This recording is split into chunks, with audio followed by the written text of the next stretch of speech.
Sarah says in 2009, she saw a yoga and meditation center near her home and was drawn in by its mystical allure. Now, she claims everyone wore white, and at the end of the practice, they praised their guru by kissing a pair of old sandals.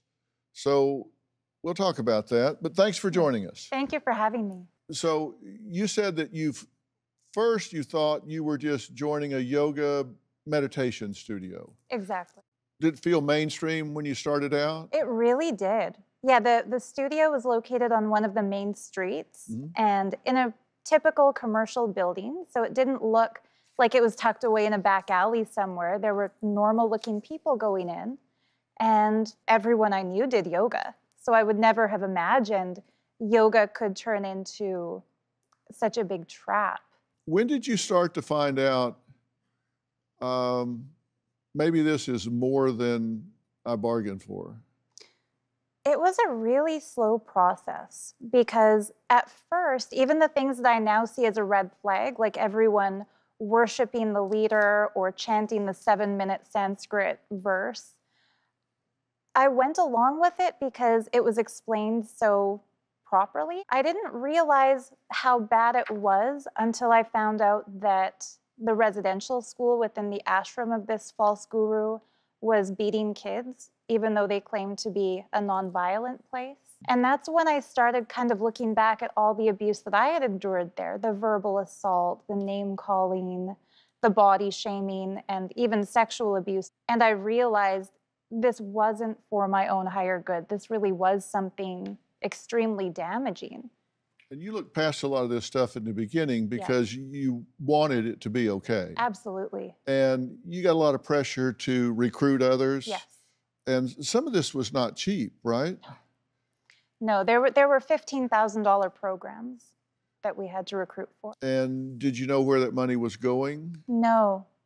We were told it was going towards the construction of a school, a temple, and a free hospital for the community in the surrounding area. And we just assumed that what they told us the money was going to is what it was going to. But there was never any financial transparency. So we didn't see the sales receipts for the construction of this so-called temple. And it was only after I left that I realized that should have been a big red flag, that they say they're building a hospital. Where is it? They've collected $1 billion. If you add up all the program fees and all the donations, they should have actually built the temple by now. You went to India after a couple of months, $8,000 program, plus the plane ticket and all. So you're over there. And you said the guru for this was pretty charismatic. Yes. And had a way of making you or others feel special because would single you out and spend extra time. And that was currency for you because you looked up to this person. 100%, yeah. And then if they kind of love bomb you, tell you how special you are and all of that, then you're validated. Absolutely, yes. And currency is the perfect word for it. Like we would say, money doesn't matter, only the grace of the guru matters. That was one of the taglines that we had to repeat. So literally it was a currency. And we were told he doesn't favor people based on their wealth or their social status or their appearance. He favors you if your consciousness is raising.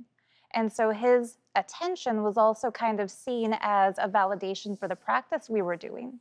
Like my yoga, my meditation must be sincere or he wouldn't be showing me this attention. So we didn't really take it so much as a social status thing. We took it as proof that what we were doing was working. Do you have a story or a question for me? Click the link in the description and tell me what in the world is going on.